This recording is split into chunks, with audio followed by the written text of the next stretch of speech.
Hi everyone, welcome back to Shaan Edutalks. Shaan Edutalksന്റെ മറ്റൊരു വീഡിയോയിലേക്ക് അവർക്കും സ്വാഗതം. ഇന്നത്തെ വീഡിയോയിൽ Calicut university first semester functional grammar and communication in English model question പേപ്പറാണ് ഇവിടെ ഡിസ്കസ് ചെയ്യുന്നത്. ഈ ഒരു എക്സാം 2 മണിക്കൂറാണ്, 60 മാർക്കിനാണ് നമുക്ക് എക്സാം നടക്കുന്നത്. Functional grammar and communication in ഇംഗ്ലീഷിലെ ഇമ്പോർട്ടൻ്റ് ഏരിയാസ് ഉൾപ്പെടുത്തിക്കൊണ്ടുള്ള ഒരു വീഡിയോ ഇതിനു മുമ്പ് ഈ ചാനലിൽ അപ്ലോഡ് ചെയ്തിട്ടുണ്ട്. അതുപോലെ യൂണിവേഴ്സിറ്റി എക്സാം എഴുതുമ്പോൾ നമുക്ക് എങ്ങനെ അതിൽ സ്കോർ ചെയ്യാം എന്നതിനെക്കുറിച്ചും ഒരു വീഡിയോ ചെയ്തിട്ടുണ്ട്. തീർച്ചയായിട്ടും ആ വീഡിയോയും നിങ്ങൾ കാണുക. ഇതിൻ്റെയൊക്കെ ലിങ്ക് ഡിസ്ക്രിപ്ഷൻ ബോക്സിൽ കൊടുക്കുന്നുണ്ട്. നമുക്ക് ഈ ക്വസ്റ്റ്യൻ പേപ്പറിലേക്ക് പോകാം. 3 സെക്ഷനുകളിലായിട്ടാണ് ഈ ക്വസ്റ്റ്യൻ പേപ്പർ സെറ്റ് ചെയ്തിട്ടുള്ളത്. Section A, section B, section C. ഇതിൽ സെക്ഷൻ എയിൽ 2 മാർക്കിൻ്റെ ഷോർട്ട് ആൻസർ ടൈപ്പ് ക്വസ്റ്റ്യൻസ് ആണ് ഉൾപ്പെടുത്തിയിട്ടുള്ളത്. ഈ ചോദ്യങ്ങളെല്ലാം ഏറെക്കുറെ നമ്മുടെ ഗ്രാമർ ടോപ്പിക്സിൽ നിന്നാണ്. സെക്ഷൻ ബിയിൽ പാരഗ്രാഫ് ടൈപ്പ് ക്വസ്റ്റ്യൻസ് ആണ് ഉൾപ്പെടുത്തിയിട്ടുള്ളത്. അതിൽ 2 ചോദ്യങ്ങളും ഈ ഏരിയയിൽ നിന്ന് തന്നെയാണ് നൽകിയിട്ടുള്ളത്. പിന്നെ നമ്മുടെ 3rd മൊഡ്യൂളിൽ നിന്നാണ് ബാക്കിയുള്ള എല്ലാ ചോദ്യങ്ങളും വരുന്നത്. So let's see section A, do as directed. നിർദ്ദേശമനുസരിച്ച് ചെയ്യുക. ഓരോ ചോദ്യത്തിനും അടുത്ത് ബ്രാക്കറ്റിൽ ഒരു നിർദ്ദേശം നൽകിയിട്ടുണ്ട്. അത് വായിച്ച് മനസ്സിലാക്കിയതിന് ശേഷം അവിടെ എന്താണോ പറയുന്നത് അതനുസരിച്ച് ഈ ചോദ്യങ്ങൾക്ക് ഉത്തരം എഴുതുക. So first question, he pleaded ignorance of the law. ഈ സെൻറ്റൻസിനെ change into a complex sentence. അപ്പോൾ അതിൻ്റെ ആൻസർ ഇവിടെ കൊടുത്തിട്ടുണ്ട്. He pleaded that he was ignorant of the law. ഒരു കോംപ്ലക്സ് സെൻറ്റൻസിൽ 2 ക്ലോസുകൾ ഉണ്ടായിരിക്കണം. അതിലൊന്ന് ഇൻഡിപെൻഡൻറ്റ് ക്ലോസ് ആയിരിക്കണം, രണ്ടാമത്തത് ഡിപ്പെൻഡൻറ്റ് ക്ലോസ് ആയിരിക്കണം. ഓക്കെ, നമ്മളെപ്പോഴും നോക്കേണ്ടത് ഇങ്ങനെ ഒരു സെൻറ്റൻസ് തന്നിട്ട് നമ്മളോട് ചേഞ്ച് ചെയ്യാൻ പറഞ്ഞാൽ അതിനകത്ത് ഒരു ക്ലോസ് ആയിട്ട് നിർത്താൻ കഴിയുന്ന ഭാഗം, അവിടെ മെയിൻറ്റെയിൻ ചെയ്യാൻ കഴിയുന്ന ഭാഗത്തെ അവിടെ നിർത്തിയതിന് ശേഷം പിന്നെ വരുന്ന ഭാഗത്തെയാണ് നമ്മൾ എന്ത് ചെയ്യേണ്ടത്, വേറൊരു ക്ലോസ് ആയിട്ട് ചേഞ്ച് ചെയ്യേണ്ടത്. ഇപ്പോൾ ഇവിടെ തരുന്ന നൗൺ ഫോമിനെ നമുക്ക് അഡ്ജക്റ്റീവ് ഫോമിലേക്ക് മാറ്റാം. ശേഷം ഒരു ദാറ്റ് ഉപയോഗിച്ച് നമുക്കിതിനെ കണക്ട് ചെയ്യാം. പിന്നെ ഇവിടെ വന്നിരിക്കുന്ന സബ്ജക്റ്റിനെ തന്നെ നമുക്ക് ഇവിടെ എഴുതാം, വേർബും കൊടുക്കാം. വേർബും വേണമല്ലോ. ഇപ്പോൾ ഹീ എന്നുള്ള സബ്ജക്റ്റിനെയും വേർബിനെയും നമ്മൾ ആഡ് ചെയ്തിട്ട് ഒരു ക്ലോസ് കൂടി അതിൽ ഉൾപ്പെടുത്തി അങ്ങനെയാണ് നമ്മൾ എന്ത് ചെയ്തിട്ടുള്ളത്, ഇതിനെ സിമ്പിളിൽ നിന്ന് കോംപ്ലക്സിലേക്ക് കൺവേർട്ട് ചെയ്യുന്നത്. Okay, second question, neither of them dash ready to undertake the journey. ഇവിടെ use the appropriate form of be. ബിയുടെ ശരിയായ രൂപം ഉപയോഗിക്കാനാണ് പറഞ്ഞിട്ടുള്ളത്. അപ്പോൾ ഇതിൻ്റെ ആൻസർ എന്താണെന്ന് നമുക്ക് നോക്കാം. കോൺകോഡിൽ നിന്നുള്ള ഒരു ചോദ്യമാണ്. നീദർ ഓഫ് ദം വരുമ്പോൾ സബ്ജക്റ്റിന് സിംഗുലർ ആയിട്ടാണ് നമ്മൾ കൺസിഡർ ചെയ്യേണ്ടത്. Neither of dum, either of them, each of, each, every. ഇതൊക്കെ കഴിഞ്ഞിട്ട് നമ്മൾ ഏത് നൗണ് വന്നാലും ഇത് വരുമ്പോൾ ഇതുകൊണ്ട് തുടങ്ങുന്ന സെൻറ്റൻസുകളെ നമ്മൾ സിംഗുലർ സബ്ജക്റ്റ് ആയിട്ടാണ് ആ സെൻറ്റൻസുകളിൽ ഇതിനെ പരിഗണിക്കേണ്ടത്. സോ ഇതിന് ശേഷം നമ്മൾ ഉപയോഗിക്കേണ്ട വേർബും സിംഗുലർ ആയിരിക്കണം. ഇപ്പോൾ ഇവിടെ നമ്മളോട് പറഞ്ഞിരിക്കുന്നത് ബിയുടെ കറക്റ്റ് ഫോം ഉപയോഗിക്കണം എന്നാണ്. അപ്പോൾ നമുക്ക് ഈസ് ഉപയോഗിക്കാം, വോസ് ഉപയോഗിക്കാം. കാരണം ഇവിടെ കൃത്യമായിട്ട് ഏതാണ് ടൈം എന്ന് കാണിക്കുന്നില്ല. അപ്പോൾ neither of them is ready to undertake the journey എന്നും പറയാം, neither of them was ready to undertake the journey എന്നും പറയാം. ബിയുടെ ഫോംസ് ഏതൊക്കെയാണ് ഇവിടെ കൊടുത്തിട്ടുണ്ട്. ആം, ഈസ്, ആർ പ്രസൻറ്റിലെ ഫോംസ് ആണ്. Then was were past forms ആണ്. Will, shall, can. ഇതിന് ശേഷം നമുക്ക് ബീൻ തന്നെയാണ് യൂസ് ചെയ്യുക. ഹാവ്, ഹാസ്, ഹാഡിന് ശേഷം ബീൻ എന്ന്. ഇവിടെ അതൊന്നും ഇല്ലാത്തത് കൊണ്ട് നമ്മൾ മുകളിൽ തന്നിരിക്കുന്നതിൽ നിന്ന് സിംഗുലർ ആയിട്ടുള്ള ഈസും വാസും ആണ് സിംഗുലർ, എസ്സിൽ അവസാനിക്കുന്നതാണ് സിംഗുലർ. അപ്പോൾ അത് നമുക്ക് ഉപയോഗിക്കാം. Third one, it was dash A Sunny day dash January that she got married. ഇവിടെ ഫിൽ ഇൻ വിത്ത് പ്രപ്പോസിഷൻസ്, ശരിയായിട്ടുള്ള പ്രപ്പോസിഷൻസ് യൂസ് ചെയ്യാനാണ് നമ്മളോട് പറഞ്ഞിട്ടുള്ളത്. അപ്പോൾ നമുക്കിതിൻ്റെ ഡീറ്റെയിൽസ് നോക്കാം. It was on A Sunny day. ഇവിടെ സണ്ണി ഡേ, ഡേ എന്ന് വരുന്നത് കൊണ്ട് നമ്മൾ ഓൺ എന്ന പ്രിപ്പോസിഷനാണ് ഇവിടെ യൂസ് ചെയ്യുന്നത്. അതുപോലെ തന്നെ ജാനുവരി എന്ന് വരുന്നത് കൊണ്ട് ഇന്ന്. എന്താ കാരണം? ഡേയ്സ് ആൻഡ് ഡേറ്റ് ആണെങ്കിൽ നമ്മൾ ഓണാണ് ഉപയോഗിക്കുക. അപ്പോൾ ഇവിടെ ഡേ വന്നതുകൊണ്ട് ഓൺ ഉപയോഗിക്കണം. ദെൻ ടൈം അതുപോലെ തന്നെ സ്മോൾ പ്ലേസ് ഒക്കെ ആണെങ്കിൽ അറ്റാണ് ഉപയോഗിക്കുന്നത്. Month, year and popular place ആണെങ്കിൽ നമ്മൾ ഇന്നാണ് യൂസ് ചെയ്യുന്നത്. ഇവിടെ മന്ത് വന്നതുകൊണ്ട് നമ്മൾ ഇന്ന് യൂസ് ചെയ്യണം. ഇതാണ് ഇതിൻ്റെ റൂള്. അപ്പോൾ ഈ റൂളൊന്ന് പഠിച്ചു വെക്കുക. Fourth one, no other metal is as precious as gold. Okay, ഈ സെൻറ്റൻസിനെ സൂപ്പർലേറ്റീവ് ഫോമിലേക്ക് കൺവേർട്ട് ചെയ്യാൻ വേണ്ടിയിട്ടാണ് പറഞ്ഞിട്ടുള്ളത്. സോ അഫോർമേറ്റീവ് ആൻഡ് നെഗറ്റീവ് എന്ന് പറയുന്ന ചാപ്റ്ററിലാണ് ഇതിനെക്കുറിച്ച് പറയുന്നത്. ഡിഗ്രീസ് ഓഫ് കമ്പാരിസൺ എന്ന് പറയുന്നൊരു ടോപ്പിക് അവിടെ എക്സാമ്പിളിൽ നമുക്ക് തന്നിട്ടുണ്ട്. സോ നമുക്ക് എങ്ങനെയാണ് ഇതിനെ സൂപ്പർലേറ്റീവിലേക്ക് മാറ്റേണ്ടത് എന്ന് നോക്കാം. അപ്പോൾ നമ്മൾ മനസ്സിലാക്കേണ്ട ഡിഗ്രീസ് ഓഫ് കമ്പാരിസണിൽ 3 രീതികൾ നമുക്കുണ്ട്. പോസിറ്റീവ് ഉണ്ട്, കമ്പാരിറ്റീവ് ഉണ്ട്, സൂപ്പർലേറ്റീവ് ഉണ്ട്. ആസ് വരുമ്പോൾ അത് പോസിറ്റീവ് ഡിഗ്രിയാണ്.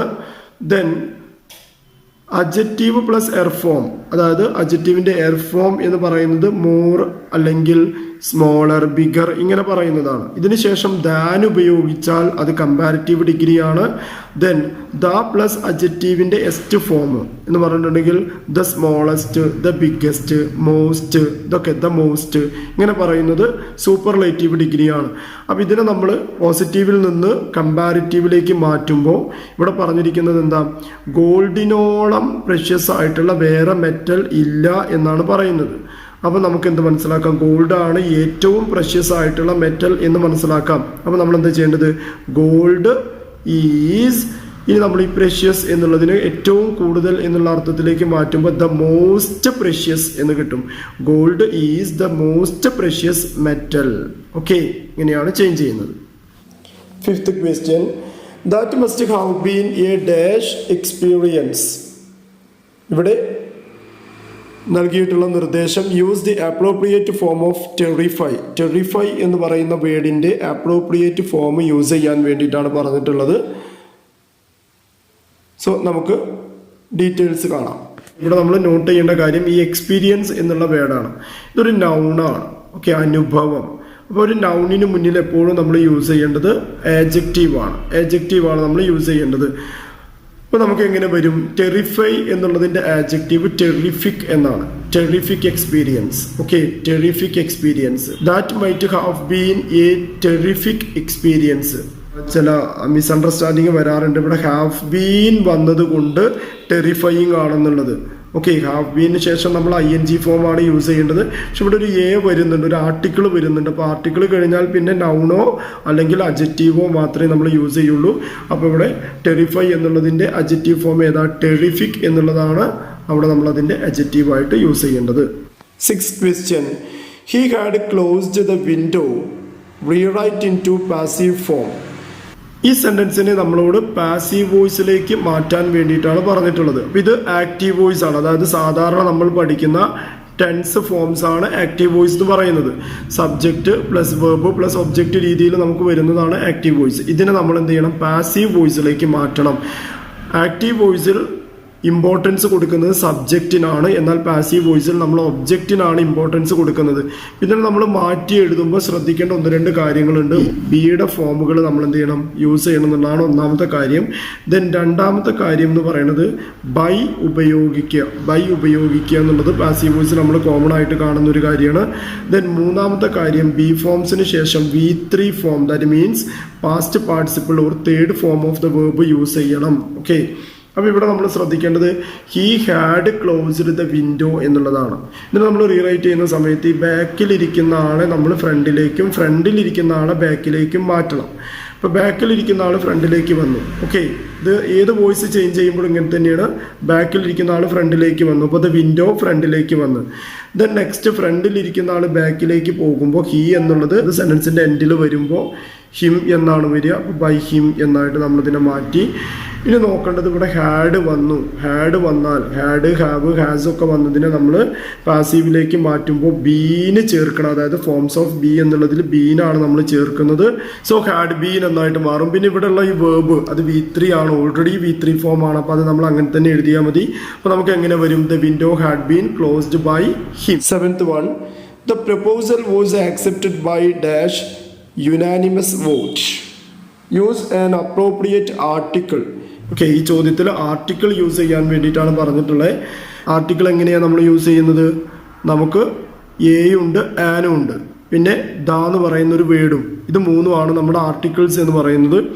ഇതിൽ ദ ഉപയോഗിക്കുന്നത് ഡെഫിനിറ്റ് ആയിട്ടുള്ള ഏതെങ്കിലും ഒക്കെ ഒരു കാര്യം പറയുന്ന സമയത്താണ്. നമ്മൾ വായിക്കുന്ന സമയത്ത് വവൽ സൗണ്ടാണ് പ്രൊനൗൺസ് ചെയ്യുന്നതെങ്കിൽ എന്ന് പറഞ്ഞാൽ മലയാളത്തിൽ പഠിക്കുന്ന സ്വരാക്ഷരങ്ങളില്ല, ഇതിൻ്റെ ഉച്ചാരണമാണ് വരുന്നതെങ്കിൽ അവിടെ നമ്മൾ ആൻ എന്നും അല്ലാത്ത സ്ഥലങ്ങളിൽ എ എന്നുമാണ് നമ്മൾ യൂസ് ചെയ്യേണ്ടത്. അപ്പോൾ യുനാനിമസ്, ഇവിടെ യു എന്നുള്ള ലെറ്റർ അല്ല നോക്കേണ്ടത്, വായിക്കുമ്പോൾ യു എന്നാണ് വായിക്കുന്നത്. അപ്പോൾ യാ എന്നുള്ള ശബ്ദമാണ് നമ്മൾ കേൾക്കുന്നത്. അപ്പോൾ അവിടെ എ യുനാനിമസ് എന്നാണ് പറയേണ്ടത്. ഇനി ഞാനിവിടെ കുറച്ച് എക്സ്പ്ലെയിൻ ചെയ്യുന്നുണ്ട്. ആൻ ഉപയോഗിക്കേണ്ടത് വേർഡ്സ് ബിഗിനിങ് വിത്ത് വവൽ സൗണ്ട് കൊണ്ട് തുടങ്ങുന്ന വേർഡുകളുടെ മുന്നിലാണ്. അതുപോലെ തന്നെ ബിഗിനിങ് വിത്ത് സൈലന്റ് എച്ച് സൈലന്റ് ആയിട്ടുള്ള വേർഡുകളുടെ മുന്നിലും നമ്മൾ ആൻ ഉപയോഗിക്കണം. എച്ച് സൈലന്റ് ആയിട്ടുള്ള വേർഡ്സ് ഇവിടെ കൊടുത്തിട്ടുണ്ട്. ഏതൊക്കെയാണ് എച്ച് സൈലന്റ് ആയിട്ടുള്ള വേർഡുകൾ? അവ, honour, honest, honourable, honorarium, honorary, heir, എലു. പിന്നെ അബ്രിവിയേഷൻ സ്റ്റാർട്ടിങ് ഇൻ LMNRS, അതായത് ഈ ലെറ്ററുകൾ കൊണ്ട് തുടങ്ങുന്ന ആബ്രിവിയേഷൻസിന് മുന്നിൽ നമ്മൾ എന്ത് ചെയ്യണം? ഈ ആന് ചേർക്കണം. അതായത് ഇപ്പോൾ NMLA, NLP സ്കൂൾ, ഇതല്ലാത്ത വേർഡ്സിന് മുന്നിലൊക്കെ നമ്മൾ എ ആണ് യൂസ് ചെയ്യുന്നത്. അപ്പോൾ വവൽ സൗണ്ട് അല്ലാത്തതിന് മുന്നിലാണ് നമ്മൾ എ യൂസ് ചെയ്യുന്നത്. അതുകൊണ്ടാണ് നമ്മളിവിടെ എ യുനാനിമസ് എന്ന് പറഞ്ഞത്. 8th one, hardly had I reached the station dash the train steamed off. ഇത് കണക്റ്റീവ്സിൽ നിന്നാണ് നമുക്ക് ഇങ്ങനെയൊരു ചോദ്യം വന്നിട്ടുള്ളത്. യൂസ് ദി അപ്രോപ്രിയേറ്റ് കണക്റ്റീവ്, അതായത് ശരിയായിട്ടുള്ള കണക്റ്റീവ് അഥവാ കൺജങ്ഷൻ ഇവിടെ ഉപയോഗിക്കാനാണ് പറഞ്ഞിട്ടുള്ളത്. അതായത് ഒരു കാര്യം നടന്ന സമയത്ത് തന്നെ മറ്റൊന്നുകൂടി നടന്നിട്ടുണ്ടായിരുന്നു എന്ന് പറയുന്ന സമയത്ത് നമ്മൾ രണ്ടിനെയും കൂടി കമ്പൈൻ ചെയ്യുമ്പോൾ അതിനു വേണ്ടി നമ്മൾ ഉപയോഗിക്കുന്നതാണ് ഹാർഡ്ലി വെൻ, അതേപോലെ തന്നെ സ്കേഴ്സ്ലി വെൻ, അതേപോലെ മറ്റൊന്നാണ് നോ സൂണർ ദാൻ.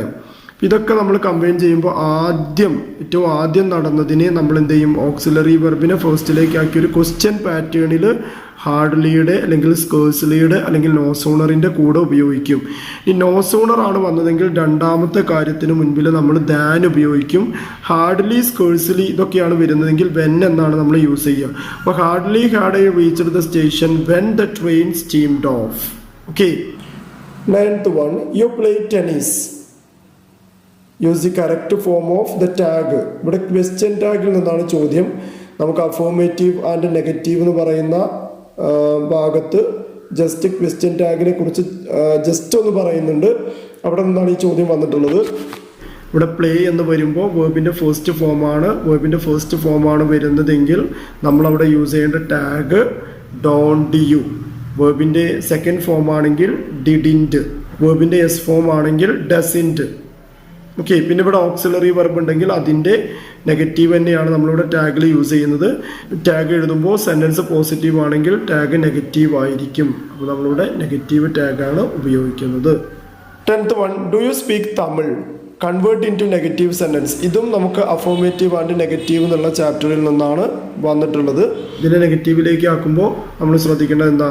ഇതിൽ ഓക്സിലറി വെർബിനെ നെഗറ്റീവിലേക്കാണ് മാറ്റുന്നത്. അപ്പോൾ ഡു യു സ്പീക്ക് തമിഴ് എന്നുള്ളത് നമ്മൾ നെഗറ്റീവിലേക്ക് മാറ്റുമ്പോൾ എങ്ങനെ വരും? Don't you speak Tamil. അപ്പോൾ ഡു യു എന്നുള്ളത് നെഗറ്റീവ് ആക്കുന്ന സമയത്ത് ഡോണ്ട് യു എന്നായിട്ട് മാറും. 11th one, you are lucky you came dash car but I came dash foot. Identify the missing prepositions. ഒരു വാഹനത്തിലാണെങ്കിൽ നമ്മൾ അവിടെ സാധാരണ ബൈ എന്നാണ് പറയുക. ബൈ കാർ, ബൈ ബസ് അങ്ങനെയാണ് പറയുന്നത്. ദെൻ കാൽനടയായിട്ട് നടന്നാണ് നമ്മൾ വരുന്നതെങ്കിൽ ഓൺ ഫുട്ട് എന്നാണ് പറയുക. അപ്പോൾ അത് പ്രത്യേകം ശ്രദ്ധിക്കുക. വാഹനത്തിലാണെങ്കിൽ ബൈ ആണ് ഉപയോഗിക്കുക. ദെൻ നടന്നാണ് വരുന്നതെങ്കിൽ ഓൺ ആണ് യൂസ് ചെയ്യേണ്ടത്. 12th one, it rained tonight. Look at those dark clouds. Use either may or might. ഇവിടെ മേയോ മൈറ്റോ ഉപയോഗിക്കാനാണ് പറഞ്ഞിട്ടുള്ളത്. അതിലേതാണ് ഉപയോഗിക്കേണ്ടതെന്ന് നമുക്ക് നോക്കാം. ഇവിടെ ക്ലൗഡ്സ് ഉണ്ട് എന്ന് പറയുമ്പോൾ മേ റെയിൻ ടുനൈറ്റ് എന്നാണ് പറയേണ്ടത്. ഇനി ഇതൊന്നും പറയുന്നില്ലെങ്കിൽ നമുക്ക് എന്ത് ചെയ്യാം? ഇറ്റ് മൈറ്റ് റെയിൻ ടുനൈറ്റ് എന്ന് പറയാം. ഓക്കെ. അതായത് ഇവിടെ ക്ലൗഡ്സ് കുറവാണെന്നൊരു സെൻറ്റൻസ് തന്നിട്ടുണ്ടെങ്കിൽ ഇറ്റ് മൈറ്റ് റെയിൻ ടുനൈറ്റ് എന്ന് പറയാം. ഈ ക്വസ്റ്റ്യൻ പേപ്പറിൻ്റെ ബാക്കിയുള്ള ചോദ്യങ്ങളും അതിൻ്റെ ആൻസേഴ്സുമായി മറ്റൊരു വീഡിയോയിൽ കണ്ടുമുട്ടുവരേക്കും സൈനിങ് ഔട്ട്. Thank you.